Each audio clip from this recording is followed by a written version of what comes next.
तर ह्या टॉपिकमध्ये आपण पाहणार आहोत menstrual cycle. Female reproductive system undergoes some changes at puberty and those changes repeat at the interval of every 28 to 30 days. Puberty म्हणजे यौवनावस्थेमध्ये female reproductive system म्हणजे स्त्रीच्या प्रजनन संस्थेमध्ये काही बदल घडून येतात आणि ते जे बदल आहेत ते प्रत्येक दर 28 ते 30 दिवसांनी त्या बदलांची पुन्हा पुन्हा पुनरावृत्ती होते. त्यालाच काय म्हणतात? Menstrual cycle. This repetitive changes, या पुनरावृत्तीने होणाऱ्या बदलाला ऋतुचक्र, मराठीमध्ये ऋतुचक्र असे म्हणतात. Menstrual cycle is a natural process control by 4 hormones. तर ही जी प्रक्रिया आहे ही नैसर्गिक प्रक्रिया आहे आणि 4 हार्मोन्सच्या द्वारे ती नियंत्रित केली जाते. Those 4 hormones are follicle stimulating hormone. First one is FSH, that is follicle stimulating hormone. Second one is luteinizing hormone, LH. Then third is estrogen and fourth one is progesterone. One of the several follicles in the ovary starts to develop along with the oocyte present in it. आता अंडाशयामध्ये ह्या ज्या पुटिका असतात म्हणजे जे छोटे छोटे बीज असतात त्याच्या भोवताली सुद्धा म्हणजे हे बीजच असतात ते. तर ह्या अंडाशयातल्या एखादी पुटिका ग्रंथी जी असते तर ह्या संप्रेरकाच्या म्हणजे हार्मोन्सच्या प्रभावामुळे one of the several follicles म्हणजे ह्या पुटिका ज्या असतात अंडाशयातल्या त्याच्यातली एक जी पुटिका असते ती डेव्हलप व्हायला सुरुवात होते under the effect of follicle stimulating hormone. तर त्यावेळेस कोणत्या हार्मोन्सच्या मदतीने ती स्टार्ट होते डेव्हलप करायला? तर फॉलिकल स्टिम्युलेटिंग हार्मोन्सच्या मदतीने. पुटिका ग्रंथी संप्रेरकाच्या प्रभाव, संप्रेरक म्हणजेच काय? हार्मोन्स. तर ह्या पुटिका ग्रंथी संप्रेरकाच्या प्रभावामुळे अंडाशयात असलेल्या असंख्य पुटिकांपैकी एका पुटिकेसह त्यातील अंडपेशीचा विकास होण्यास सुरुवात होते. तर अंडाशयामध्ये अशा भरपूर पुटिका असतात. त्या पुटिकामधील एखाद्या पुटिकेचा त्यावेळेस काय होतो? ग्रोन अप म्हणजे डेव्हलपमेंट व्हायला सुरुवात होते आणि पुटिकेचं डेव्हलपमेंट होते म्हणजे वाढ होते. त्याचाच अर्थ की त्यातील अंडपेशीचा विकास होण्यास सुरुवात होते. दिस डेव्हलपिंग फॉलिकल सिक्रेट्स इस्ट्रोजन. आणि ही मग विकसनशील पुटिका जी असते ही इस्ट्रोजन या हार्मोन्स आहेत हे स्त्रवते. कोण? तर ती जिची वाढ होते आहे ती पुटिका. Endometrium of the uterus starts to develop. आणि त्यामुळे काय होतं? तिसरा जो आहे इस्ट्रोजनचा स्त्रवल्यामुळे जो एंडोमेट्रियम म्हणजे अंतःस्त्राव जो आहे त्याची अंतःस्तराची वाढ व्हायला सुरुवात होते. इस्ट्रोजनच्या प्रभावाखाली गर्भाशयाच्या अंतःस्तराची वाढ होते आणि या कालावधीमध्ये meanwhile developing follicle complete it's development. आणि ह्याच कालावधीमध्ये ज्यावेळेस अंतःस्तराची वाढ होत असते त्यावेळेसच अंडाशयात वाढणाऱ्या पुटिकेची पूर्ण वाढ होते. ठीक आहे. फॉलिकल कंप्लीट इट्स डेव्हलपमेंट म्हणजे ही जी पुटिका आहे, मराठीमध्ये फॉलिकल म्हणजे पुटिका, हिची पूर्णपणे वाढ होते आणि it burst under effect of luteinising hormone. आणि इथे जो सेकंड नंबरचा जो हार्मोन आहे त्याच्या इफेक्टमुळे ती फुटते अँड oocyte इज रिलीज. त्यातून काय बाहेर पडतात? अंडपेशी बाहेर पडतात. This is called as ovulation, ज्याला ओव्ह्युलेशन असं म्हणतात. Remaining tissue of the burst follicle forms the corpus luteum. आणि ज्या बाकीचे जे टिश्यू आहेत एका अंडाशयामध्ये फुटलेल्या पुटिकेपासून पित्तपिंड, मराठीमध्ये त्याला पित्तपिंड म्हणजे कॉर्पस ल्युटियम तयार होते. आणि हे जे कॉर्पस ल्युटियम आहे स्टार्ट्स टू सिक्रेट प्रोजेस्टेरॉन. आणि हे काय स्टार्ट करता? तर प्रोजेस्टेरॉन संप्रेरक स्त्रावण्यास सुरुवात करते. Endometrial gland secrete their secretion under the effect of progesterone. जो गर्भाशयामधील अंतःस्तर आहे त्याची ग्रंथी स्त्रवण्यास प्रोजेस्टेरॉन मदत करते. प्रोजेस्टेरॉन हे हार्मोन मदत करते and such endometrium is ready for implantation of embryo. तर प्रोजेस्टेरॉनच्या प्रभावाखाली गर्भाशयाच्या अंतःस्तरातील ज्या ग्रंथी आहेत, एंडोमेट्रियम म्हणजे काय, गर्भाशयाचं जे अंतःस्तर तयार झालेलं आहे ते अंतःस्तर भ्रूणाच्या रोपणासाठी तयार होते. ठीक आहे. तर हे जे पॉइंट्स आहेत हे एकदा दोनदा तुम्ही रीड केले तर तुम्हाला कळतील. इथे तुम्हाला डायग्राम दिलेली आहे मेन्स्ट्रुअल सायकलची. ठीक आहे. If oocyte is not fertilised within 24 hours, जर ती अंडपेशी फुटून जी बाहेर आली आहे ती जर तिचं जर 24 तासात फलन झाले नाही तर तो जो कॉर्पस ल्युटियम आहे तो इनॅक्टिव्ह होतो आणि ट्रान्सफर्स इनटू कॉर्पस अल्बिकन्स. त्याचं रूपांतर कशात होतं, कॉर्पस अल्बिकन्समध्ये होतं. And due to this secretion of oestrogen and progesterone stops completely. आणि याच्यामुळे काय होतं, जे स्त्राव आहे इस्ट्रोजन आणि प्रोजेस्टेरॉन हॉर्मोन्सचा तोही बंद होतो. Endometrium starts to degenerate in absence of this two hormones. आणि जो अंतर्स्तर आहे त्याचा सुद्धा ऱ्हास पावण्यास सुरुवात होऊन त्याच्या ज्या पेशी आहेत, उती आहेत, टिश्यूज ऑफ डिजेनरेटिंग एंडोमेट्रियम, याच्या ज्या उती असतात, मराठीमध्ये टिश्यूज म्हणजे उती आहेत, त्या डिजेनरेट होतात आणि unfertilised ovums are discarded out through vagina. म्हणजे जर हे संप्रेरक नाही आहेत, कोणते, यांचं सिक्रेशन होत नाही आहे इस्ट्रोजन आणि प्रोजेस्टेरॉनचं, तर काय होतं, तर गर्भाशयाच्या अंतःस्तराचा ऱ्हास पावण्यास सुरुवात होऊन त्या अंतःस्तरातील उती आणि ज्या अंडपेशी अफलित आहेत त्या योनिमार्गाद्वारे बाहेर टाकल्या जातात. Okay. And this is accompanied with continuous bleeding. आणि याबरोबरच मोठ्या प्रमाणात काय होतं, रक्तस्राव होतो. Bleeding continues approximately for 5 days. आणि हा रक्तस्राव साधारण 5 दिवस सुरू असतो, ज्याला दिस इज कॉल्ड मेन्स्ट्रुएशन, ज्याला ऋतुस्राव किंवा ऋतुचक्र असे म्हणतात. Okay. Now unless the oocyte is fertilised and embryo is implanted, this process is repeated every month. जोपर्यंत अंडपेशीचे फलन होऊन तयार झालेल्या भ्रूणाचे रोपण होत नाही तोपर्यंत ही प्रक्रिया दर महिन्याला रिपीट होत असते. इफ एम्ब्रियो इज इम्प्लांटेड, आणि एकदा का भ्रूणाचं रोपण झालं गर्भाशयात, repetition of this cycle is temporary stop. तेव्हा ज्यावेळेस भ्रूणाचं रोपण झालं गर्भाशयात तेव्हा ही सायकल म्हणजे ही जी प्रक्रिया आहे ही बंद होते till the partitions and thereafter period of breast feeding. कधीपर्यंत हे बंद असतं, तर अर्भकाचा जन्म होईपर्यंत, बाळाचा जन्म होईपर्यंत आणि त्यानंतर दुग्धपानाच्या कालावधीपर्यंत या चक्राची म्हणजे मेन्स्ट्रुअल पिरियडची पुनरावृत्ती थांबते. Understand? Menstrual cycle is a natural process and the woman experience several pains during this period. ही एक नैसर्गिक प्रक्रिया आहे आणि स्त्रियांना खूप सारं काय म्हणतात त्याला, वेदना होत असतात. ह्या काळामध्ये स्त्रियांना भरपूर वेदना होत असतात. Several weakness is felt due to heavy bleeding. रक्तस्रावामुळे त्यांना अशक्तपणाही येतो. And there is higher possibility of infections too during this overall period.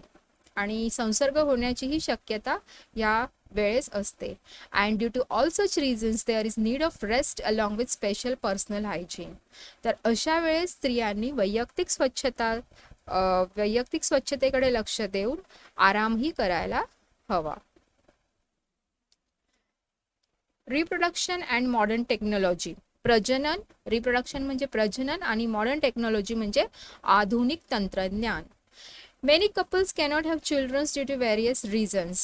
In case of women, irregularity in menstrual cycle, म्हणजे खूप सारे दाम्पत्य असतात त्यांना मुलांसाठी खूप प्रॉब्लेम्स येतात, अपत्य होत नाहीत त्यांना. तर स्त्रियांमध्ये असे कोणते प्रॉब्लेम्स असतात की ज्यामुळे अपत्य होत नाही, तर इरेग्युलरिटी इन मेन्स्ट्रुअल सायकल म्हणजे जी महिन्याला त्यांचे जे ऋतुचक्र आहे त्याच्यामध्ये काय असतं,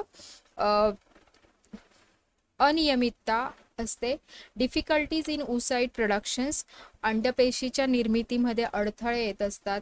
किंवा ऑब्स्टिकल्स इन द ओव्हिडक्ट म्हणजे अंडनलिकेत अंडपेशींच्या प्रवेशात असणारे अडथळे, difficulties in implantation in uterus, गर्भाशयाचे काही प्रॉब्लेम्स असतात, गर्भाशयामध्ये रोपण क्षमतेत काही अडथळे येत असतात, किंवा भरपूर आणखीन काही रिझन्स असतात are responsible for this. And absence of sperms in the semens, आणि पुरुषांमध्ये वीर्यामध्ये शुक्रपेशींचा पूर्णपणे अभाव, absence of sperms, slow moment of sperms म्हणजे शुक्रपेशींची मंद हालचाल, anomalies in the sperms like the reason in case of men. Anomalies म्हणजे व्यंग, शुक्रपेशींमध्ये काही व्यंग आढळतात, हे माणसांमधले अपत्य न होण्याची कारणे असतात. But now with the help of the advance medical techniques like IVF, surrogacy, sperm bank, the childless couples can have a child. परंतु आता आधुनिक वैद्यकशास्त्रामुळे आता या अडचणींवर मात करता येऊ शकते. तर IVF किंवा सरोगेसी, स्पर्म बँक इत्यादी तंत्राच्या साहाय्याने अपत्यहीन दाम्पत्यांना अपत्यप्राप्ती होऊ शकते. आता IVF म्हणजे काय, तर in vitro fertilisation. In this technique fertilization is brought about in the test tube and embryo form is implanted in uterus of woman at appropriate time. तर ह्या तंत्रामध्ये काच नलिकेमध्ये, इथे तुम्हाला इथे दाखवले काच नलिका, ह्या काच नलिकेमध्ये काय केलं जातं, तर 2 युग्मकांचे फर्टिलायझेशन म्हणजे फलन घडवून आणले जाते. ठीक आहे. आणि मग जो एम्ब्रियो तयार होतो, तो जो भ्रूण होतो तयार, तो योग्य वेळी दाम्पत्यातील स्त्रीच्या गर्भाशयामध्ये त्याचं रोपण केले जाते. म्हणजे जे फलन प्रक्रिया जी आहे ती टेस्ट ट्यूबमध्ये म्हणजे काच नलिकेमध्ये होते, आणि नंतर त्या बीजाचं फलन झालेलं जो एम्ब्रियो आहे त्याला मग गर्भाशयामध्ये रोपण त्याचं केलं जातं. ही जी टेक्निक आहे ही कोणासाठी उपयुक्त आहे, तर is used for having the child in case of those childless couples who have problems like less sperms count, obstacles in oviduct etcetera. तर ज्या दाम्पत्यांना शुक्रपेशींचे अल्प प्रमाण आहे किंवा अंडपेशी अंडनलिकेमध्ये प्रवेश करण्यात असलेले अडथळे इत्यादी कारणांमुळे जर अपत्य होत नसेल तर हे तंत्र वापरून अपत्य प्राप्ती करता येते. Second is surrogacy. Some womens have problems in implantation of embryo in uterus. तर ही जी प्रक्रिया आहे ही कधी वापरली जाते, तर ज्यावेळेस काही ज्या स्त्रिया असतात त्यांचे जे गर्भाशय असते ते रोपणक्षम करण्यास सक्षम नसते, तर त्यामुळे अशा स्त्रियांना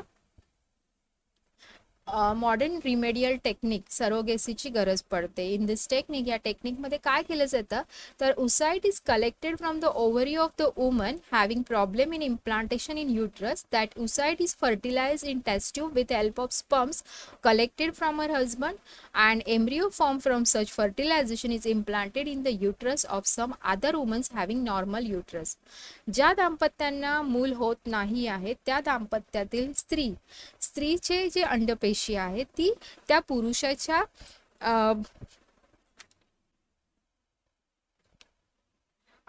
अंडपेशीचे काच नलिकेमध्ये स्त्रीच्या पतीच्या शुक्रपेशींचा वापर करून फलन घडवून आणले जाते, आणि जो भ्रूण तयार होतो तो दुसऱ्या स्त्रीच्या गर्भाशयात रोपण केला जातो.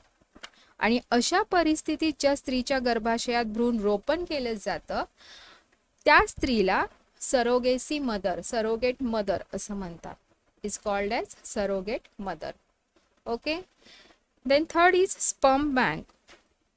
There are various problems in sperm production as mentioned above in case of many men so as to have the children in case of such couples. New concept of sperm bank has been introduced. तर अनेक दाम्पत्यातील पुरुषांमध्ये शुक्राणू निर्मितीत नमूद केल्याप्रमाणे काही अडचणी असतात. तर so as to have the children in case of such couples, new concept of sperm bank has been introduced. तर जसं ब्लड बँकची जी पेढी असते तशी त्या लोकांसाठी वीर्य पेढी एक नवीन संकल्पना पुढे आलेली आहे. Semen ejaculated by the desired men is collected after their through thorough physical and medical checkup and stored in the sperm bank. तर इच्छुक पुरुषाच्या सर्व चाचण्या केल्या जातात आणि नंतर त्याचे वीर्य साठवून ठेवले जाते.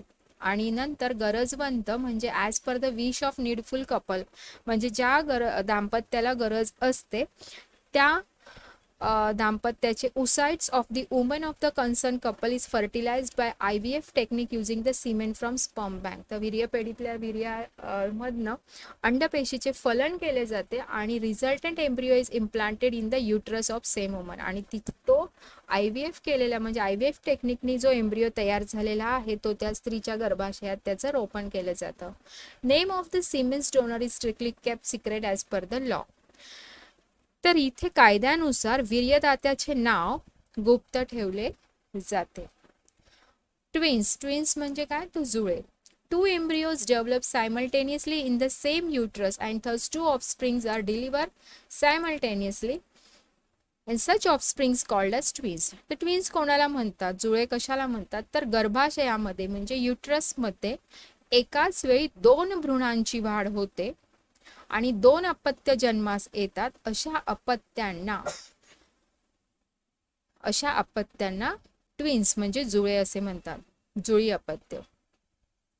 Many couples have twins. There are two main types of twins as monozygotic twins and dizygotic twins. तर इथेही दोन प्रकारचे जुळ्या अपत्यांचे दोन प्रकार आहेत. एक आहे एकयुग्मजी जुळे म्हणजे मोनोझायगोटिक ट्विन्स, आणि ज्याच्यामध्ये दोन जायगोट तयार होतात ते dizygotic twins. Monozygotic twins are form from single embryo. तर हा जो मोनोझायगोटिक आहे तो एकाच एम्ब्रिओ पासून ही जुळी मुलं, मोनोझायगोटिक ट्विन्स म्हणजे ही एकयुग्मची जी जुळी मुलं असतात ही एकाच एम्ब्रिओ पासून बनतात. तर इथे काय होतं की जुळी मुले जन्माला येतात तर during early period of embryonic development, म्हणजे ज्यावेळेस भ्रूणवाढीच्या अगदी सुरुवातीच्या काळामध्ये 8 दिवसांच्या आत within 8 days of zygote formation, म्हणजे जायगोट तयार झाल्यावर युग्मज तयार झाल्याच्या 8 दिवसांच्या आत त्याच्यातील ज्या सेल्स आहेत, cells of that embryo divide into 2 groups, त्यातील पेशी अचानक 2 गटांमध्ये विभागल्या जातात. पण हे केव्हा, 8 दिवसांच्या जायगोट तयार झाल्यानंतर 8 दिवसांच्या आत जर सेलची विभागणी झाली 2 ग्रुप्समध्ये, those two groups develop as two separate embryos, आणि ते दोन सेल्सचे जे ग्रुप आहेत हे वेगळे वेगळे भ्रूण म्हणून वाढू लागतात. पेशींचे एका पेशीचे दोन याच्यात विभाजन होते आणि ते प्रत्येक एक पेशी जे आहे ते एक भ्रूण म्हणून त्यांची वाढ होते. And thus monozygotic twins are form, आणि अशा प्रकारे प्रत्येकी एक भ्रूण तयार होते आणि त्यांनाच आपण ट्विन्स म्हणतो. And such twins are genetically exactly similar to each other. आणि अशा प्रक्रियेमध्ये जे मूल जन्मांना येते ते एकमेकांशी कसे असतात, जनुकीय दृष्ट्या तंतोतंत सारखी असतात, आणि म्हणून such twins are exactly similar in their appearance and their gender is also same. म्हणजे त्या दिसण्यात तर सेम असतात, पण जर दोघी मुली असतील किंवा दोघं मुलं असतील म्हणजे त्यांची जेंडर ही सेमच असतात. असं नसणार की एक मुलगा आणि एक मुलगी, तर दोन्ही मुलीच असतील किंवा दोन्ही मुलंच असतात. In case of monozygotic twins, if embryonic cells are divided into 2 groups, 8 days after the zygote formation, there is high possibility of formation of conjoined twins. आता मी इथे सांगितलं की जर 8 दिवसातच जायगोट फॉर्म झाल्यानंतर 8 दिवसाच्या आत जर पेशींचं डिव्हिजन झालं तर व्यवस्थित मुली किंवा मुलं जन्माला येतात, ट्विन्स जन्माला येतात. पण मोनोझायगोटिक ट्विन्समध्ये जर एम्ब्रियोनिक सेल्सचं डिव्हिजन हे आफ्टर 8 days नंतर झालं तर जे संतती जन्माला येते ती एकमेकांना त्यांचे जे अवयव असतात ते सामायिक असतात. जसं मागे टीव्हीवर आपण बघत होतो की 2 मुलींचं एकच डोकं होतं, म्हणजे त्यांचे जे अवयव आहेत काही अवयव हे सामायिक असतात. म्हणून असं जे जुळे मुलं जन्माला येतात ह्यांना सामायिक अवयव असतात आणि त्यांना कंजॉइंट ट्विन्स किंवा सायमिस ट्विन्स असं म्हटले जाते. Occasionally, 2 oocytes are released from ovary of women and both oocytes are fertilized by 2 separate sperms and thus 2 zygotes are formed. आता आपण पाहिलं की एकच अंडपेशी हिचं फलन होतं, पण कधी कधी अपवादात्मकरित्या स्त्रीच्या अंडाशयातून 2 अंडपेशी बाहेर पडतात आणि त्या 2 अंडपेशी वेगवेगळ्या शुक्राणूद्वारे फलित होऊन 2 युग्मस वेगळे वेगळे 2 झायगोट्स तयार होतात. 2 एम्ब्रियोज आर फॉर्म्ड, 2 एम्ब्रियो तयार होतात and from those 2 zygotes and both of those embryos are separately implanted in the uterus and thus dizygotic twins are delivered after complete development. तर इथे 2 अंडपेशी ज्या असतात त्या शुक्रपेशींच्या याच्याने फलन होतात आणि 2 वेगळे वेगळे भ्रूण तयार होतात आणि यांची वाढ कंप्लीट झाल्यानंतर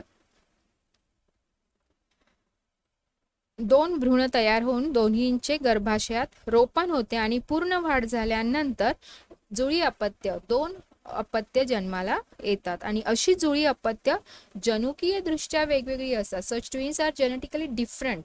जनुकीय दृष्ट्या ही डिफरंट असतात, वेगळी वेगळी असतात and may be same of different by gender.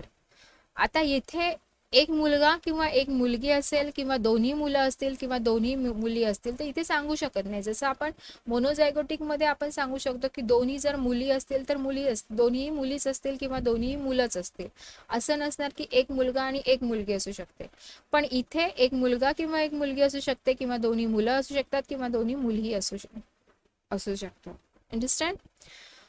Reproductive health. A person's states of being physical, mental and social strongness is called as health. आरोग्य कशाला म्हणतात? तर शारीरिक, फिजिकल म्हणजे शारीरिक, मेंटल म्हणजे मानसिक आणि सोशल म्हणजे सामाजिक. तर शारीरिक, मानसिक आणि सामाजिक दृष्ट्या व्यक्तीची सुस्थिती असणाऱ्याला आरोग्य म्हणतात. In our country, there seems to be lack of awareness regarding reproductive health due to various reasons like social customs, traditions, literacy, shyness, etc. Especially there seems to be indifference towards the reproductive health of women. तर आपल्या वेगवेगळ्या सामाजिक प्रथा, रूढी, social custom म्हणजे सामाजिक प्रथा, traditions म्हणजे रूढी, अज्ञान, शायनेस म्हणजे संकोच, यामुळे आणि इतर काही कारणांमुळे आपल्या देशात लैंगिक आरोग्याविषयी फारशी जागरूकता दिसत नाही. ठीक आहे. आणि विशेषतः especially there seems to be indifference towards reproductive health of woman. Specially स्त्रियांच्या लैंगिक आरोग्याविषयी अनास्था दिसून येते. Occurrence of menstrual cycle is related with reproductive and overall health of women. तर स्त्रीला जी मासिक पाळी येते तिचा जो संबंध आहे तिच्या लैंगिक आणि एकूण संपूर्ण आरोग्याशी असतो. ओव्हरऑल हेल्थ म्हणजे संपूर्ण आरोग्याशी असतो आणि तिच्या लैंगिक आरोग्याशी असतो. Nowadays womens are working at par with men. आजच्या काळात स्त्रिया ज्या आहेत या पुरुषांच्या बरोबरीने काम करतायत and due to this they have to stay outdoors for whole day. आणि पूर्ण दिवस त्या घराच्या बाहेर असतात. Bleeding occurs during menstrual cycle. Menstrual सायकलच्या वेळेस रक्तस्राव होत असतो आणि त्यामुळे due to this private organs need to be maintain clean time to time, otherwise problems regarding reproductive health may rise. त्यामुळे गुप्तांगाची वेळोवेळी स्वच्छता राखणे आवश्यक असते, अन्यथा लैंगिक आरोग्याच्या समस्या निर्माण होऊ शकतात. Some problems regarding reproductive health may arise in men too and it is essential to maintain cleanliness of their genitals. तर पुरुषांमध्ये सुद्धा लैंगिक आरोग्याच्या काही समस्या उद्भवू शकतात आणि त्या टाळण्यासाठी गुप्तांगाची वेळोवेळी स्वच्छता राखणे आवश्यक असते. Among the various sexual diseases, syphilis and gonorrhoea हे जे 2 आजार आहेत ऑक्युअर इन लार्ज स्केल, मोठ्या प्रमाणावर आढळतात. तर लैंगिक आजारांमध्ये हे जे 2 आजार आहेत सायफिलिस अँड गोनोरिया हे 2 आजार प्रचंड प्रमाणामध्ये आढळतात. Both of these diseases are caused by bacteria. जीवाणूद्वारे हे डिसीजेस होत आहेत. ऑक्युरन्स ऑफ पॅचेस, चान्सरी म्हणजे patches on various parts of body including genital, rash, fever, inflammation of joints, alopecia, etc. are the symptoms of syphilis. तर शरीरावरील गुप्तांगासहित इतर ठिकाणी तुम्हाला जर चट्टे, पॅचेस म्हणजे चट्टे तयार होणे, पुरळ येणे, जेनिटल्स, रॅश, नंतर ताप येणे, सांधे सुजणे, जॉईंट्स म्हणजे सांधे सुजणे, इन्फ्लेमेशन म्हणजे सूज, इन्फ्लेमेशन ऑफ जॉईंट्स, नंतर ॲलोपेसिया म्हणजे केस गळणे एक्सेट्रा आर द सिम्पटम्स. सायफिलिसचे ते सिम्पटम्स आहेत ह्या आजाराचे. Painful and burning sensations during urinations, oozing of pus through penis and vagina, inflammation of urinary tract, anus, throat, eyes etceteras are symptoms of gonorrhoea. आणि जे गोनोरिया हा जो आजार आहे याचे काय लक्षणं आहेत तर लघवी करताना आग आणि वेदना होणे, युरिनेशन, नंतर योनी मार्गातून आणि शिश्नातून पू स्रवणे, मूत्रमार्ग, गुदाशय, घसा, डोळा या अवयवांना सूज येणे इत्यादी लक्षणं आढळून येतात. Population explosion.